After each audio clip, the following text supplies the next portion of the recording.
Oi galera, tudo bom? Sejam muito bem-vindos para mais um vídeo nesse canal. Está diferente o cenário, porque normalmente eu tô virada para cá, mas a luz tá tão bonita. E eu sei que tá tudo bagunçado, mas vamos embora. Meu marido tá aqui também, se vocês escutarem um barulho de fundo. Então, se você escutar teclados e barulhos de mouse, é ele. Mas eu vou tentar fazer esse vídeo aqui o mais rápido possível. A gente vai falar aqui de emoções primárias. Vou aqui seguir as minhas anotações. O Paul Ekman, ele é um psicólogo americano que ele estudou essas emoções e ele foi fazer um estudo onde ele fez experimentos em diversas culturas diante do mundo inteiro. Então, até tribos mais afastadas, chegou a diversas culturas diferentes, e ele descobriu que temos 6 emoções universais, que são de conceitos universais. Talvez, em uma cultura ou outra, vamos ter essas emoções por motivos diferentes, né? Porque existe uma questão cultural ali, então, por exemplo, a questão de valores universais, a questão de leis, de moralidade, de bons costumes, variam conforme os países. Então, a forma que a gente vai sentir essas emoções é um pouco diferente, porém, elas existem em qualquer lugar do mundo. Inclusive, recentemente, mamíferos que não são da nossa espécie, da espécie Sapiens, também têm emoções básicas, né? E aí, qual que é meu intuito aqui nesse vídeo? O intuito aqui nesse vídeo não é falar que emoções básicas, esse estudo do Paul Ekman, ele é eficiente para falar se alguém tá dizendo a verdade ou mentindo, porque isso é uma falácia. O que você consegue fazer através dessa técnica, que eu não vou empregar aqui, mas que as pessoas confundem com verdade e mentira, é ver se a pessoa está com as microexpressões faciais condizentes com aquele sentimento, ou se ela está emulando. Por que ela está emulando? Então, esse é um estudo interessante. Às vezes ela está emulando por questão social, simplesmente. Mas ou porque ela tem uma... Enfim, gente, é muito subjetivo e não dá para frisar se a pessoa está dizendo a verdade ou mentira, não caiam nessa falácia. De acordo com Ekman, portanto, são 6 emoções universais, sendo ela alegria, tristeza, medo, nojo, raiva, surpresa e desprezo. Todas essas emoções, elas possuem algum sentido biológico, né? Eu fiz uma rápida pesquisa aqui no Google e a espécie Sapiens tem 300 mil anos. E o que é muito interessante sobre o nosso mecanismo psíquico é que, apesar de termos problemas da modernidade, o nosso mecanismo ficou o mesmo ali do passado. Então, a gente tem que meio que adaptar. E é isso que também a gente tenta fazer ali em terapia, quando a gente vai entender as nossas emoções e os nossos sentimentos. Emoções são diferentes de sentimentos, porque o sentimento é algo, a grosso modo, algo mais demorado para você concretizar, mais complexo também do que as emoções. E não, a gente não consegue controlar a emoção. Já vou adiantando aqui. Então, tipo, há 300 mil anos a gente vivia ali em algum lugar da savana africana e precisava desses sentimentos. É importante dizer, é importante ressaltar aqui que somos seres sociais. Então, a gente aprendeu, conforme a evolução, que a gente não consegue viver sozinho, né? Por isso que a gente vivia em tribo e por isso que temos nacionalidades, né? Isso foi desenvolvendo ao longo da história. A função social da alegria nada mais é para nos dizer que estamos tranquilos e que não há nenhuma ameaça. Nos aproxima desses vínculos que a gente precisa para viver em sociedade. Então, estou alegre, normalmente, quando está tranquilo, tipo, quando não tem nenhum leão querendo me atacar. Quando eu estou vivendo próximos dos meus, ou quando eu estou fazendo alguma coisa útil em prol da comunidade, porque isso também vai me dar uma sensação de empoderamento. Depois da alegria, a gente tem a tristeza. A tristeza, ela sempre é um fato sinalizador, até nos dias de hoje.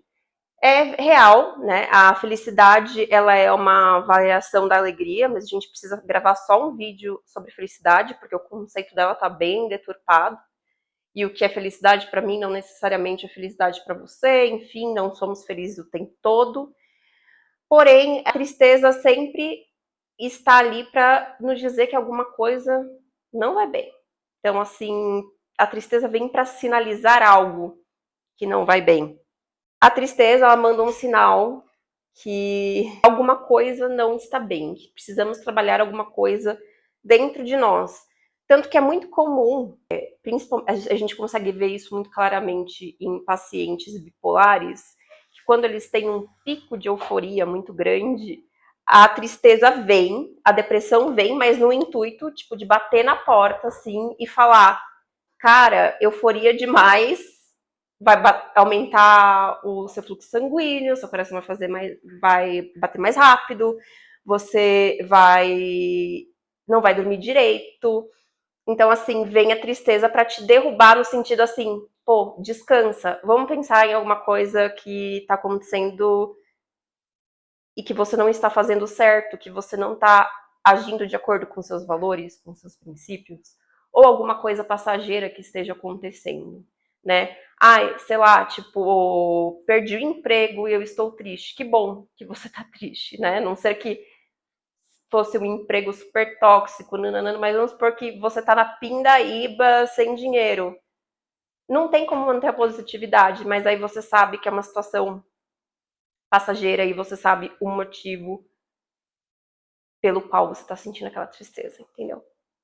O medo, como muitos de vocês imaginam, ele ativa aquele mecanismo que a gente tem de luta e fuga. Então, tipo, eu vou enfrentar ali a ameaça ou eu vou congelar e recuar, né? Então, dependendo de N fatores, essa variável vai acontecer diferente para cada indivíduo, então não é uma certa, então por isso que em várias vezes pessoas calmas agem em momento de grandes tempestades, ou pessoas que são muito intensas congelam. Não, a gente não sabe o que fazer em relação ao medo, mas o medo é referente a alguma ameaça à minha vida ali, à minha integridade. E aí hoje, nos dias atuais, a gente tem um valor,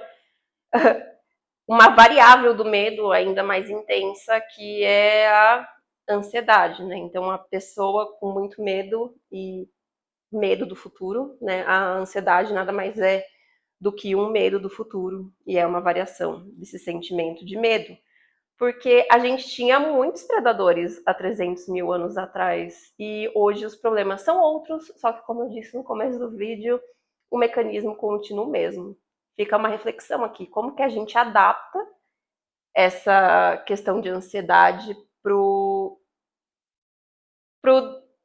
que a gente tem de hoje em dia, porque hoje a ansiedade é financeira, é por conta de algum relacionamento, são questões que não ameaçam a nossa vida física necessariamente, né? Claro que pode haver.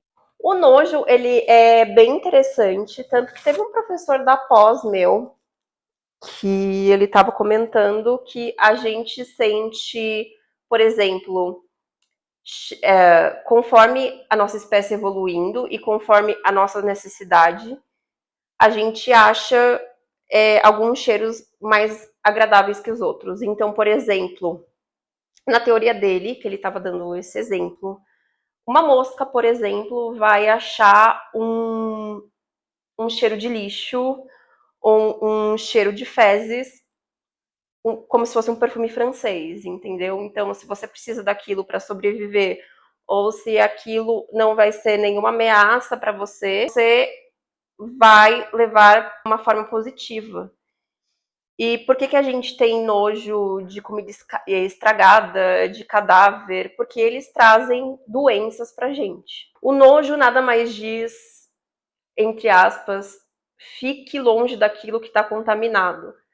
Socialmente, pode ser uma pessoa totalmente destoante ali do grupo, que vai colocar o grupo em perigo, ou uma pessoa que tem valores sociais muito diferentes de você, isso te daria também uma situação, uma sensação de nojo. A função da raiva nada mais é do que proteger o seu próprio território. Então, colocar limites a injustiças, mesmo que conscientes, mesmo que inconscientes, mas para fazer que você, aquela pessoa, aquele indivíduo, está ultrapassando os seus limites, tanto territoriais, e aí eu vou ter raiva e defender para lutar meu território, contra algum limite social e moral também. A função da surpresa é focalizar a nossa atenção para ver se aquilo é perigo ou não. Então, por exemplo, eu estou gravando esse vídeo e alguém, um exemplo bem bobo, alguém bate aqui na porta, eu não estou esperando, eu vou sentir, nossa, quem será? E aí eu vou ver, vou abrir a porta, vou ver se tem algum perigo, se é alguém conhecido, enfim. Essa é a função da surpresa, seria para desencadear seu foco, atenção, e aí dependendo da variável, você pode se sentir alegre com aquela surpresa, medo, raiva e afins. Temos o desprezo, que nada mais é que uma evolução das reações de raiva, um pouco também de nojo social, tipo assim, uma afirmação, uma autoafirmação, eu sou melhor que você, e a gente precisa disso para seguir adiante. Então, essas reações são similares à vergonha, à raiva.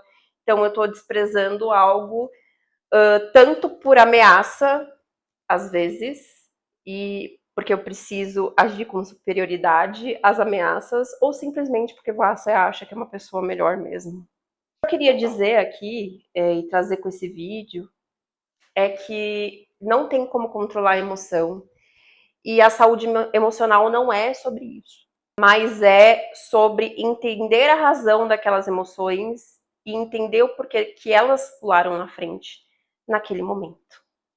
Então é isso, pessoal. Espero muito que vocês tenham gostado do vídeo. Um beijo. Até o próximo.